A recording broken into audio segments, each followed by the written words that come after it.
I think I may die in this Airbnb. I don't know where my friends are. I don't even know where I am. None of us would have been able to afford this on our own.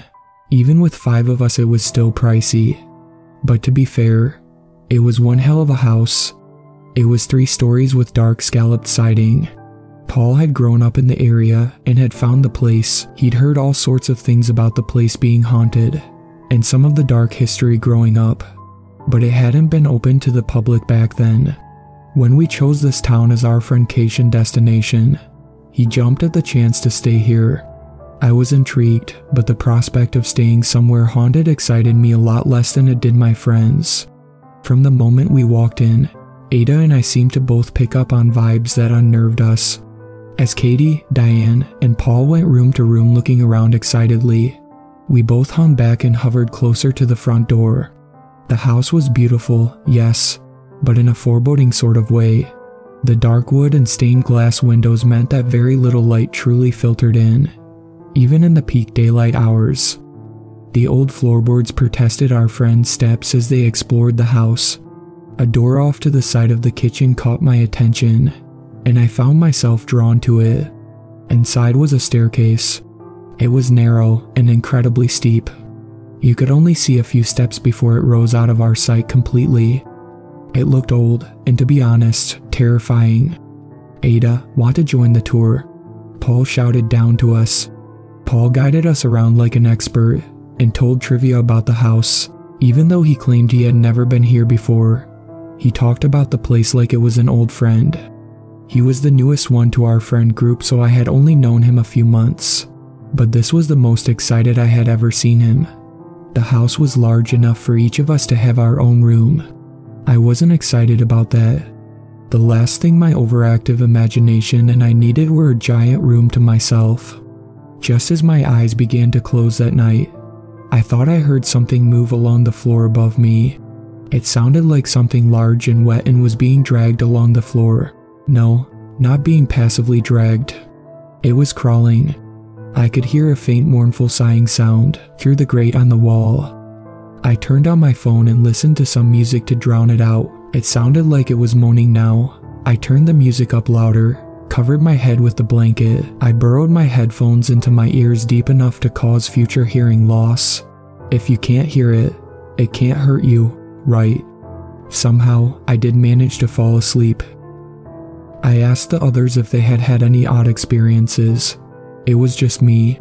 Paul looked excited. He had lots of questions. He truly was hoping the house was haunted. I just told him I heard footsteps. I felt like that made me sound less crazy than if I said I heard something crawling, crying out in the night. He looked at me with a sly smile, almost as if he knew I was lying.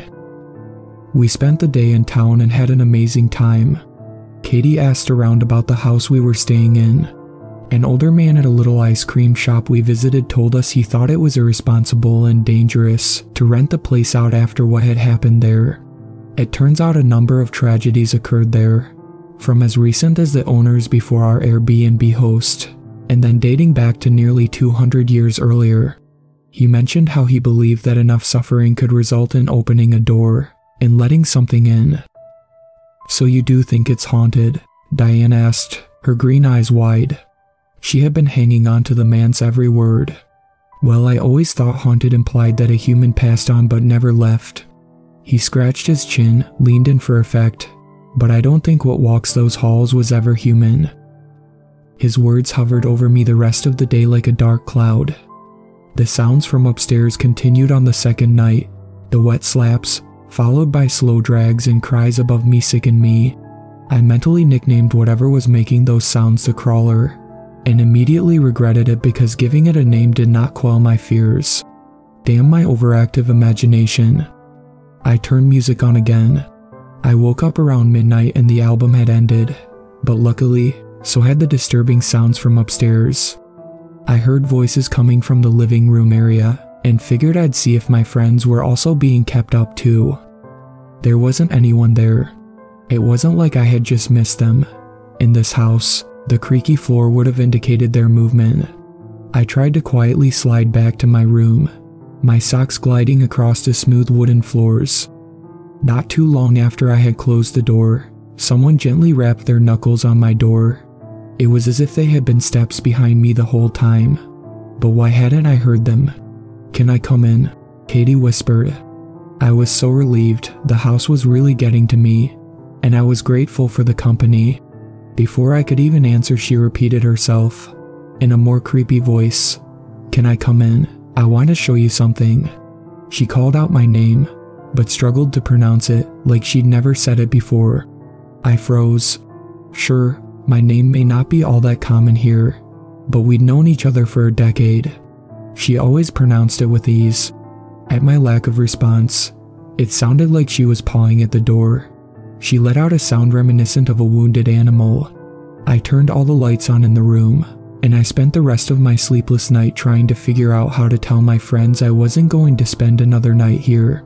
I would still pay my portion, of course, but I was going to be staying in town tomorrow night. I smiled to myself thinking about it. Staying in town tomorrow, in a hotel. I'd have to use some of my savings, but it'd be worth it. The next morning, Paul stared at me transfixed. "Hey," he leaned towards me.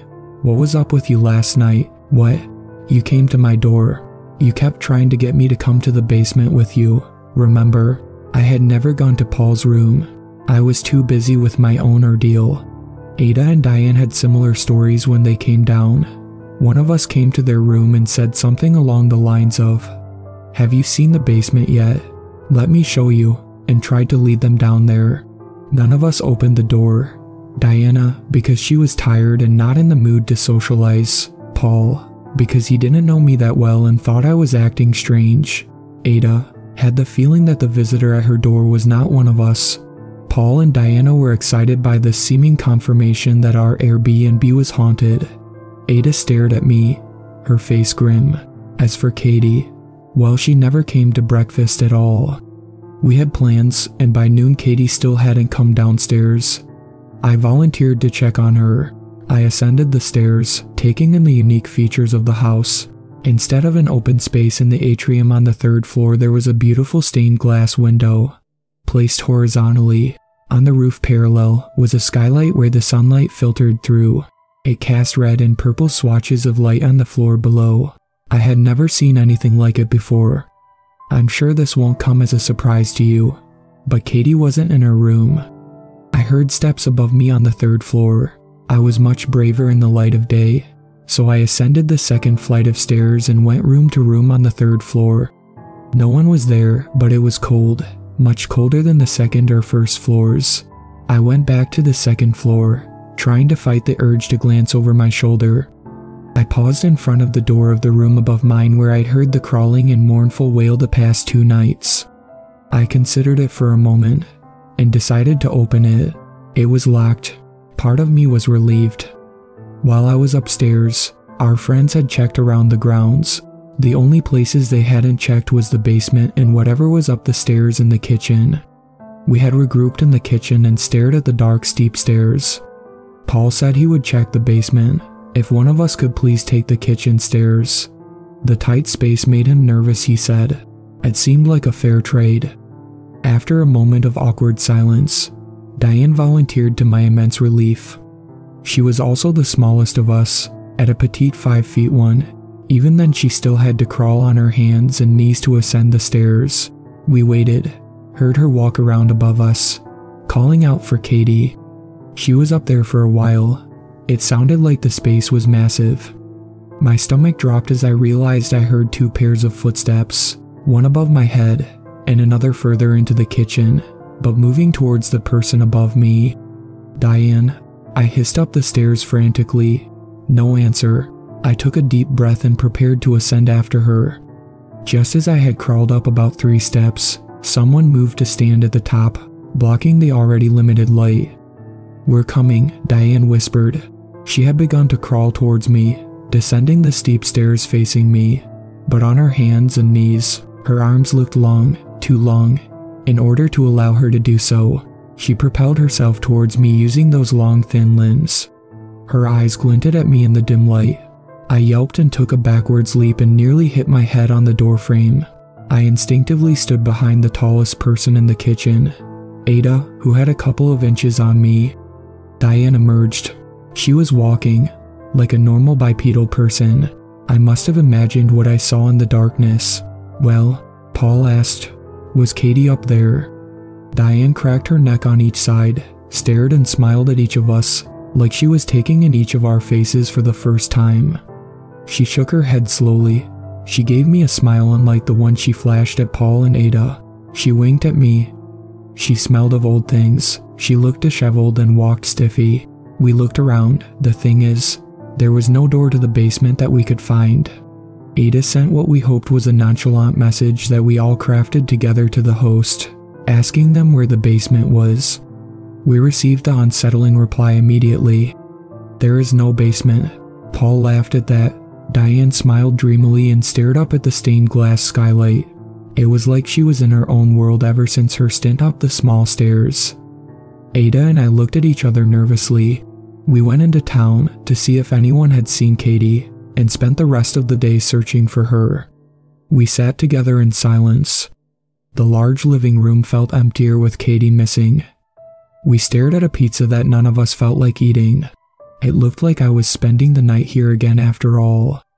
I locked my door that night. I heard the wet dragging crawling sounds upstairs. I tried to not picture what the thing making the sounds must look like. At home, I always slept with a weighted blanket on me. It made me feel safe. With just a thin sheet and old quilt, I couldn't help but feel exposed here.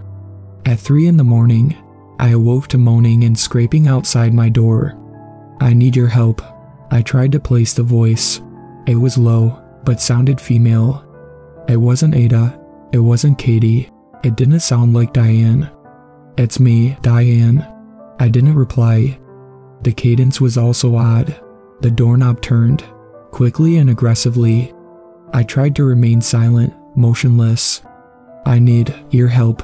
My skin, it's too tight. It doesn't fit." I sat up against the headboard with my hands over my mouth, focusing on breathing as quietly as possible as it pounded at the door. Eventually, the steps faded away. The next morning, Ada looked happy. She was practically beaming. I realized that she looked different. Ada always wore her meticulously applied cat eye eyeliner and her purple lipstick, but this morning she had no makeup on. Her blue-black hair looked odd. Her bangs that were usually carefully styled and ended in a delicate point between her brows were hastily brushed off to one side. I had always admired how she presented herself, and wished I had the skill and patience. She didn't look bad this morning, but she didn't look like herself either. Diane and Paul hadn't come down. "I'm going to go look for the others," I whispered. "You should look up there," Ada whispered, in the same husky foreign voice that I heard last night outside my door. She pointed to the kitchen stairs. I felt my throat tighten. No way." I shook my head quickly. She responded with a smile. I half expected her to leap at me, or follow me on my search for Paul and Diane. Instead, she crawled back up those narrow, thin nightmare stairs, showing the same oddly proportioned dexterity that Diane had demonstrated the day before. I knocked on Paul's door nervously. It was also locked. I continued to knock until he came to the door. Groggy, he seemed mildly annoyed at the intrusion. He blocked the view into his room with his body. When I told him I couldn't find Diane, he told me he'd meet me downstairs. Diane was nowhere to be found. Ada had yet to come back down from the room above the kitchen. I could hear tearing and wet chewing sounds coming from up the stairs. I locked the door wordlessly. I tried to fight back the bile rising in my throat. I tried to tell Paul we needed to leave, while it was still daylight. I didn't want to leave our friends either, but we needed to come back with more people because something terrible was going on. We were outmatched. We were probably outnumbered. Paul tried to convince me to stay. Surely there was an explanation. We couldn't take the car and leave our friends here. He looked at me accusingly. I loved our friends too, but I wasn't going to spend another night in this place. I thought of the crawler upstairs behind its locked door, dragging its heavy body across the floor like wet meat, crying out in the darkness for who knows what. I thought of Diane's odd behavior and subsequent disappearance. I thought of Katie who had a crush on Paul. If she heard his voice outside her door, I'm sure she would have followed him. I thought of the thing that was likely wearing Ada's skin, eating something messily upstairs. I vaguely wondered if Paul and I were the only ones left. I told Paul I was leaving. As I was packing up, I felt a sharp blow, and everything went dark. I woke up in the basement. Turns out there was a basement after all. Katie was down here too. She seemed to be pinned to the wall by her wrists. Her eyes were glassy. She stared ahead, unblinking, pale. "Katie," I hissed at her. She weakly turned her head to me. She was wearing the same clothes she had on 2 days ago. Makeup streaked down her cheeks. I was just relieved she was alive. I heard footsteps on the stairs. It was Paul. He was carrying an ice chest and a satchel of tools. I had never been happier to see him. He came to me, squatted by me, and patted me on the head like I was a child, beaming. "You're awake. Great. We've still got more mouths to feed." He rubbed his hands together excitedly. There was a kind of madness in his eyes. Despite all the terrifying things I'd experienced in this house, realizing that Paul was a part of whatever was happening was 10 times worse. The small remaining hope I had flickered out in that moment. While he fiddled with the tools, selecting something long and sharp looking, I shifted and positioned my legs beneath me. As Paul approached me, I sprung up and ran towards him, hitting him hard with my shoulder. It seemed to take him by surprise, and I took advantage of his momentary confusion to pick up the ice chest. The only way I could, with my hands bound by one handle, and swung it at him. It connected with a dull thud and he fell backwards. I turned towards Katie. Now I could see her legs. It was as if something had been gnawing at them. I could see bone peeking through her torn jeans. I knew I'd have to come back for her later. There was no way I could move her in her current state. I ran up the stairs and my heart sunk when I found I was in a part of the house I had never seen before. It looked older and lacked the meticulous care applied to restoring and cleaning the rest of the place. I wondered which of the many doors led out, but the fact that one door was nailed shut served to both further dash my hopes and answer that question. I limped through the dusty hallway. I found a room where light seeped through 2 small windows and locked the door. I have called the police. All I can do now is wait and hope I can either get one of the sealed windows open, or the police find me before Paul or one of the other residents do. Shout out to my superfans Sweet Black Swan and Brooklyn. I really appreciate you guys supporting my channel, and I look forward to making more content for everyone.